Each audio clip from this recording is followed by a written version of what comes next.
Kementerian Kepala BKN masih konsisten dengan kesepakatan keputusan kita yang sudah 5 tahun berturut-turut diangkat menjadi P3K.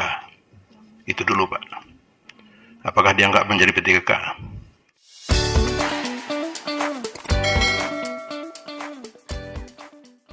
Nah ini, berarti kan yang sisa 1,7 itu sudah bisa mengikuti proses jadi lowongan formasi itu tidak tinggal diangkat menjadi P3K paruh waktu, itu kan artinya kan? Ya. Silakan. Maaf. Yang 2,3 itu sudah masuk di dalam database PKN. Oke. Kemudian sudah dilakukan pengangkatan, sisanya tinggal 1,7. Nah, itu belum diajukan formasi. Belum diajukan formasi. Sedang diajukan formasi. Jadi nanti setelah formasi ditetapkan, baru kita melakukan seleksi untuk yang 1,7. Jadi nama dulu masuk, sudah ada di BKN, baru formasinya diusulkan. Ya. Betul, Pak. Jadi nama itu diusulkan tidak berdasarkan formasi yang ada selama ini di tempatnya masing-masing berarti? Jadi nama itu dasarnya pendataan yang kemarin dilakukan oleh masing-masing instansi. Iya. Iya. Nah, masing-masing instansi itu kan ngajukan nama kan harusnya pakai formasi dong. Kalau kok bisa beda nama dimasukin dengan formasi baru diusulkan tuh? Jadi pada saat pendataan itu di tahun 2021 itu ada surat Menpan untuk menyampaikan nama-nama yang ada dalam instansi masing-masing berdasarkan kriteria yang ada di dalam surat Menpan. Betul. Maka muncullah 2,3 juta. Ya. Tapi itu di luar formasi. Maksudnya di luar. Ya sekarang kan ditunggu formasi dari masing-masing kan untuk penempatannya. Yang 1,7 belum ada, sedang diajukan. Kalau yang kemarin yang sudah diangkat itu memang sudah ditetapkan formasi. Karena untuk pengangkatan itu syaratnya adalah penetapan formasi terlebih dahulu. Nah, itu yang menurut saya, buat saya jadi confuse ini. Ya kan, kok ada nama dulu baru kita nunggu formasi. Harusnya kan formasi dulu baru kita cari orangnya, kan kira-kira begitu.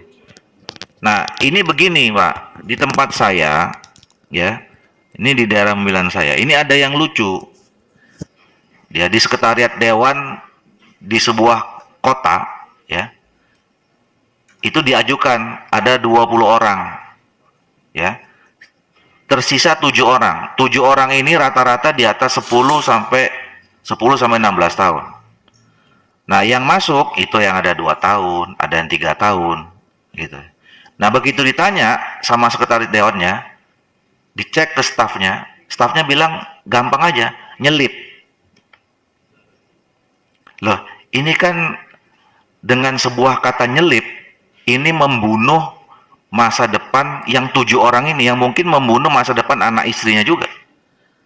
Jawabnya simpel aja, nyelip. Gitu. Ya, saya nggak tahu nyelip terselip sama apa gitu.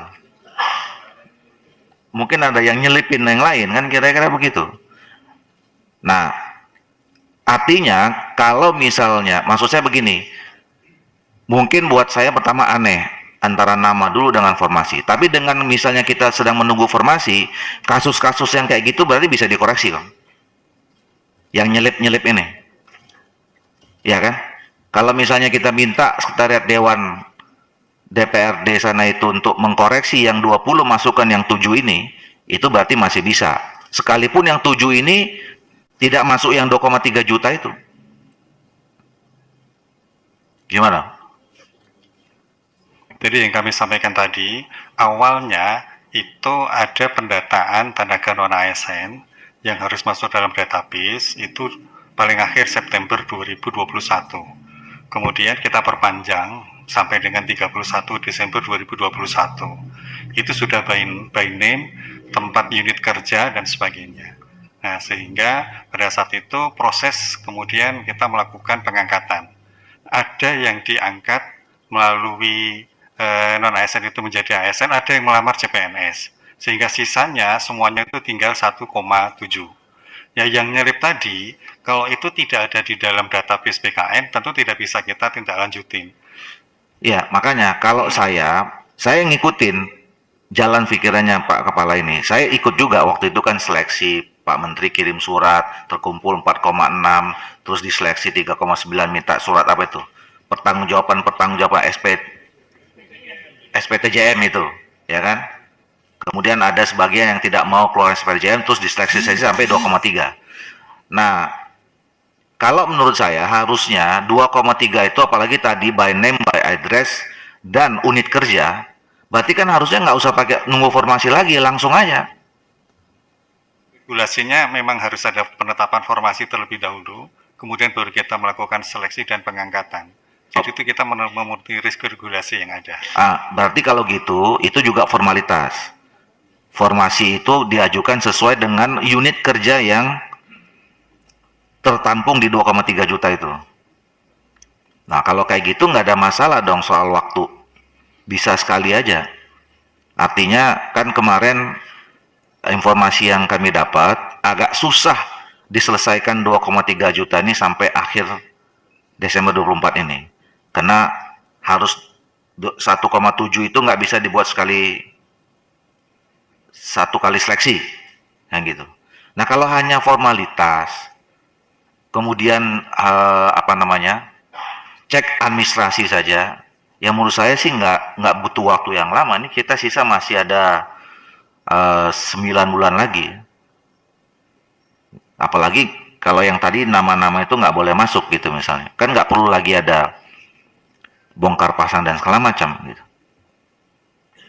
Artinya saya mau sampaikan nggak boleh lagi tidak selesai Desember 2024 ini, kira-kira gitu. Oke, silakan.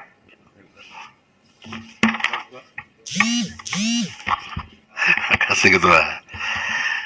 Sebelumnya selamat melaksanakan ibadah puasa Ramadan kepada Bapak Ibu yang melaksanakannya.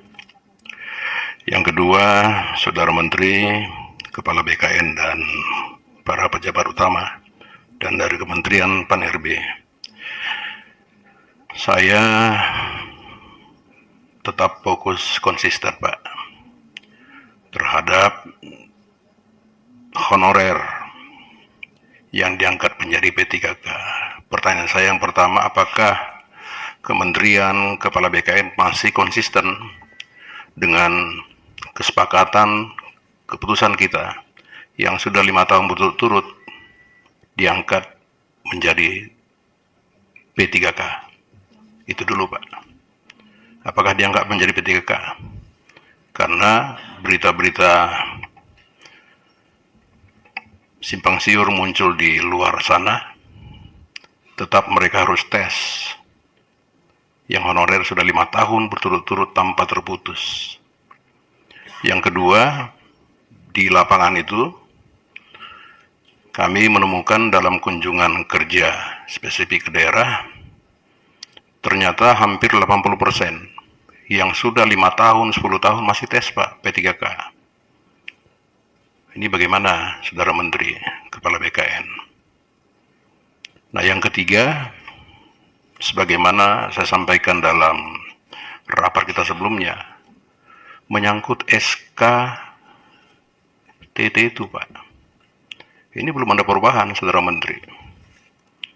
Ya, ini SKTT ini memunculkan ya modus baru yang sifatnya transaksional. Saya bisa buktikan Pak sekarang ini.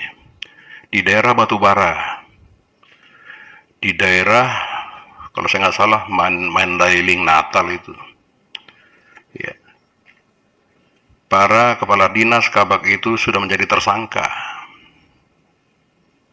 Kenapa tersangka Pak? Karena modus tadi Pak, transaksional. Contoh misalnya, dia itu pegawai honorer di PUPR Pak, tetapi bisa lolos P3K menjadi guru Pak. Ini dilangkap.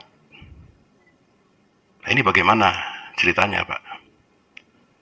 Dia di PUPR tidak punya latar belakang guru, tetapi karena SKTT dia bisa lolos menjadi guru, Pak. Itu dilangkap. Ini bagaimana kerja-kerja dari Kementerian Kepala BKN mengenai ini? Saya dari kemarin sudah mengatakan, tolong Saudara Menteri, SKTT itu dievaluasi, Pak. Ini sifatnya subjektif, lulus tapi nggak lolos. Lebih berharga, Pak. Lebih berharga SKTT daripada ya ujian yang dari pusat, Pak. Nah, ini bagaimana, Pak? Ini suara-suara ini selalu kami temukan di daerah sampai detik ini, Pak. Mereka tahu sekarang kita ya rapat. Masih ada WA-nya nih, Pak, tolong disampaikan. Kami sudah 10 tahun, 15 tahun, tetapi kami tidak lolos menjadi P3K. Apakah Saudara Menteri Kepala BKN pernah menelisik tentang ketersangkaan? Iya kan? Para pejabat-pejabat di daerah ini, Pak. Ini semua menjadi transaksional, sebagian besar, Pak, tidak semua. Hanya dengan beralaskan SKTT. Nah ini, Pak, ini bagaimana? Kita dulu sepakat dalam rapat ini memutuskan yang sudah 5 tahun berturut-turut tanpa terputus akan diangkat menjadi P3K paling lambat 24 Desember 2024. Kita harus konsisten, Pak. Harus konsisten, Pak. Percuma kita bikin regulasi, jenis pengadaan, iya kan? Jabatan pimpinan tinggi tertentu di pusat, pelaksana, fungsional. Dahulukan, Pak, para tenaga honorer yang sudah berjasa untuk negara ini, Pak. Dahulukan tuh, Pak. Kasihan mereka itu, Pak. Bayangkan sudah 10 tahun jadi guru honorer, 15 tahun. Yang lolos dari PUPR, Pak. Ini dilangkap. Belum daerah Batubara, Pak. Belum di Mandailing Natal. Belum di daerah Toba sana. Belum di daerah Surabaya. Kami baru kunjungan, Pak, ke sana, Surabaya itu. Ini bagaimana? Ya, cara Kementerian, Pan-RB, Kepala BKN menyikapi ini, Pak. Harus selesai, kita sudah sepakat 24 Desember 2024. Tetapi masih banyak riak-riak yang terpelihara, Pak, di daerah mengenai itu kan para kepala daerah kan raja-raja lokal semua, Pak, di sana yang tidak pernah jadi tenaga honorer, laporan ke pusat tenaga honorer, Pak, diangkat menjadi P3K. Kita sudah sampaikan kepada Saudara Menteri Kepala BKN agar dilakukan audit dengan BPKP. Masalah anggaran, ya kami nggak tahu, Pak, dari mana anggarannya. Libatkan nggak BPKP? Saya sudah telepon BPKP, belum ada tuh komunikasi mengenai ini, Pak. Saya telepon BPKP, apakah sudah ada komunikasi dengan Kementerian Pan-RB, Kepala BKP? Belum ada, Pak, sampai sekarang. Apa masalahnya ini, Pak? Nah ini, Pak, ini sangat pokok, Pak. Kasihan, Pak. Bukan ribuan lagi, Pak, juta itu, Pak. Honorer di daerah itu lulus mereka, Pak, tapi karena SKTT tidak lolos. Dahsyat sekali, Pak, SKTT ini. Sangat dahsyat. 50 juta, Pak, minimal. Saya bisa buktikan. Saya punya rekaman telepon-telepon di antara ya kan, kabaknya, kadisnya kepada para honorer guru loh, Pak. Miris nggak, Pak? Di PUPR honorer tidak punya latar belakang guru, tapi lolos menjadi P3K guru. Sekarang udah ngajar, Pak. Bagaimana kualitas dia mengajar itu, Pak? Nah ini, Pak, jadi jangan melulu kita bicara mengenai penguatan budaya kerja, citra institusi, tapi itu di bawah-bawah itu, Pak. Kasihan, Pak. Kasihan mereka sampai demo segala macam, Pak. Pernah mereka ke Jakarta, patungan duitnya, Pak, 50.000, 100.000, Pak. Ketemu kita di sini, Pak. Saya tanya nginap di mana? Di tempat keluarga. Sebagian teman-teman urunan, Pak, kasih di penginapan Hotel Melati. Coba, Pak, ini bagaimana, Saudara Menteri? Kita tahulah, Saudara Menteri, Kepala BKN, teman-teman lain, memang bekerja maksimal, tapi di lapangan itu, Pak, Saya sudah cek, tidak pernah turun dari kementerian atau dari BKN ke daerah, Pak.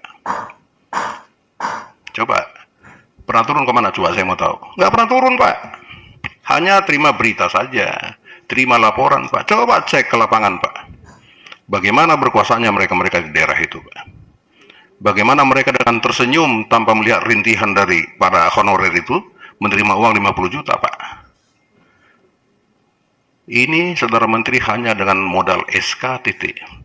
Maka evaluasi Pak SKTT itu. Nggak ada gunanya itu Pak.